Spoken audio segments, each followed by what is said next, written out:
So there's this Facebook group that I'm in that it's pretty much just an online auction. And it kind of acts as a yard sale where you just post whatever kind of junk you want to get rid of.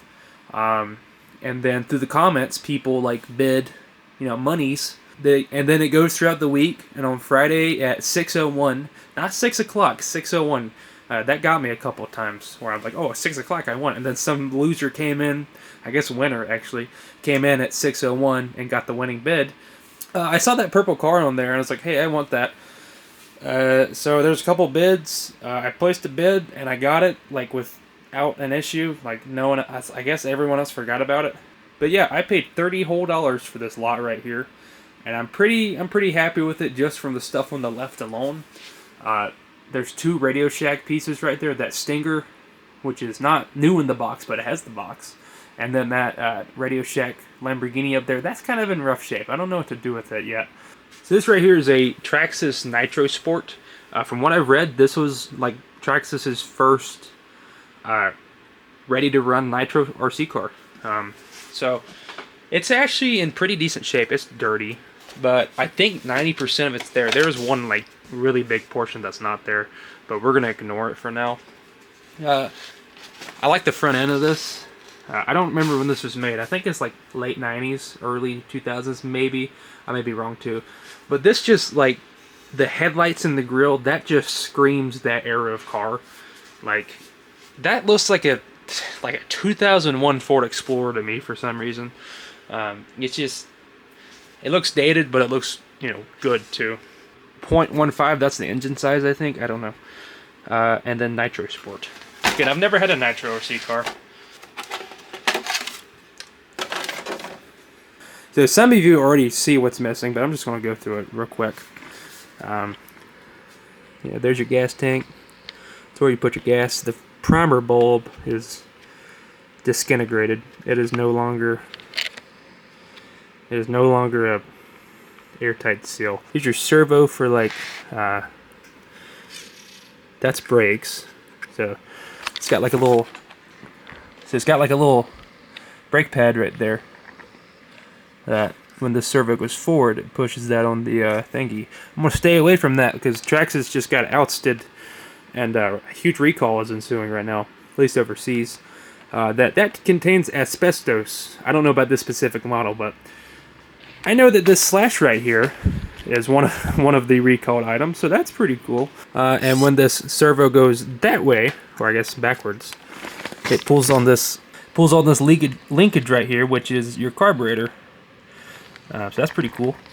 There's your motor. It has a 15 or 0.15, whatever they say, size motor. I don't know anything about it. I do see, and I am kind of confused that this exhaust is plastic. I would have never thought that a plastic exhaust would work, but I guess it does. And then back here, you'll see this box with a lead off of it. Under that box is your batteries. We'll look at those here in a second. I've never actually opened that. That lead should go to somewhere attached to this, which is the Easy Start, which is electric start for your Nitro. So I am missing that, and I have no way of telling if the motor's locked up, because I don't really have a pull start or anything. I guess I can get on the crankshaft down there or something, but I'll save that for a future video. So yeah, that's kind of a big thing that is missing. I may be able to order a replacement. I'm not sure yet. I haven't really looked into it. I don't know what kind of battery would be back here. Is it like a NiCad or something? I don't know. It may just be like double A's. But the plans for this thing is... Oh, there's nothing. Okay. Well, there's nothing back there. I thought that's where your batteries went, but I don't even see that. I don't know where else they go, but there's like there's no hold downs, there's no any sort of wiring running to it. There's a dead carcass of a Beetle. So I'll just put that back on there. My cheap sale says I should convert this to electric and run it, but I don't really want to do that because I've never messed with a Nitro. I like to get into my hobbies as cheap as possible, and the fuel for these things aren't cheap anymore, or they may have never been cheap, I don't know. But I kind of want to just, go through this thing, I'm assuming these wheels are glued to it, so get new wheels and tires. I really want to dig into that motor, because I don't know how those work. I know it's a two-stroke, but I know it's a two-stroke, and I know there's a little tiny piston that goes up and down in there, so I kind of just want to dig into it. I'm assuming right here is like some sort of tuning thing that works or spins. And also, that looks like your throttle adjust. May not be, though.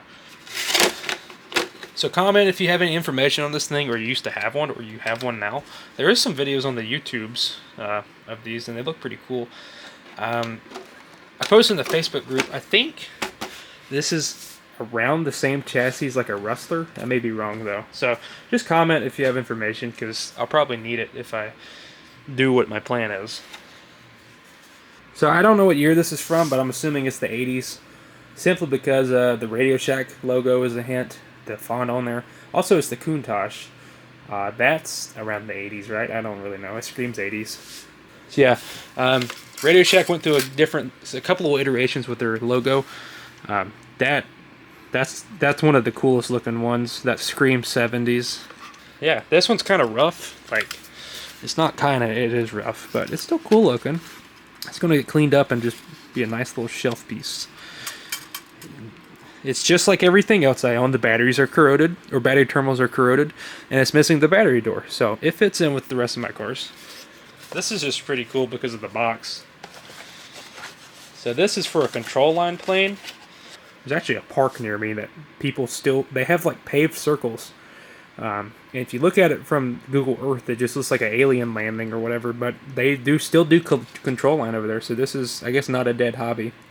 But you hook this to a nitro plane, and then you stand in the middle of a big circle and you spin, and it flies around you.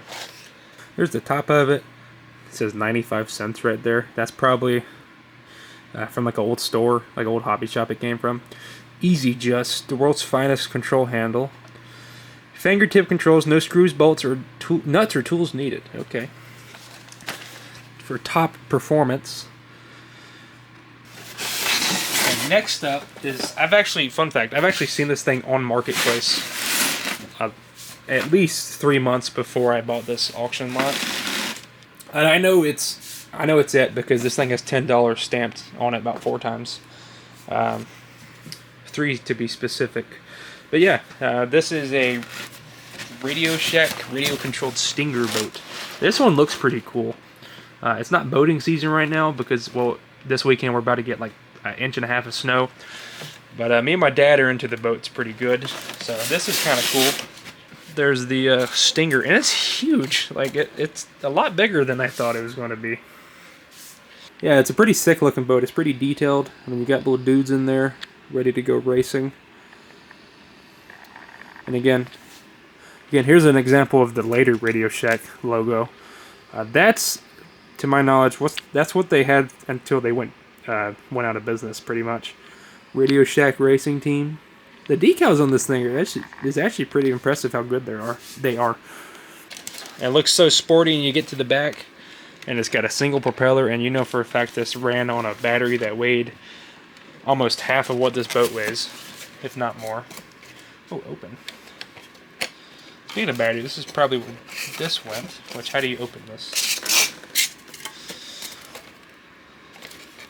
They're not much lighter today, but it's always entertaining to me how heavy the old, like, NiCad batteries were. Them things are beefy. Caution, allow vehicle to cool for 10 minutes after extending use. I was wondering about that. That's a pretty small opening. I don't think you can get the battery out of it. Yeah, I don't see that. I don't see any way of that coming out of there. Obviously, you got a bunch of screws and stuff to take off. I mentioned earlier that I saw this boat on Facebook for a while. I'm 70% sure it's it.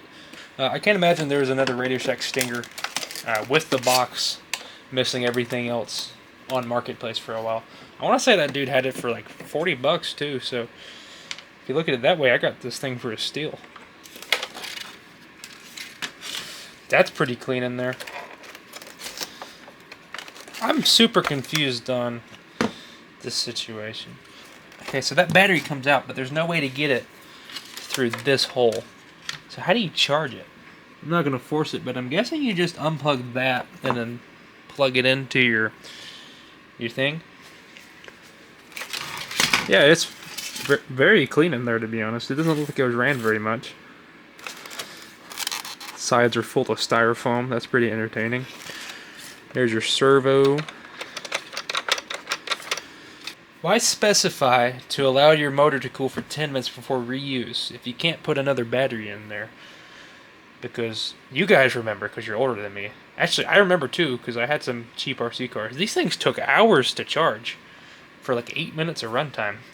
Unless there is a way to get this sucker out of there. I'm not seeing it off the top of my head if there is.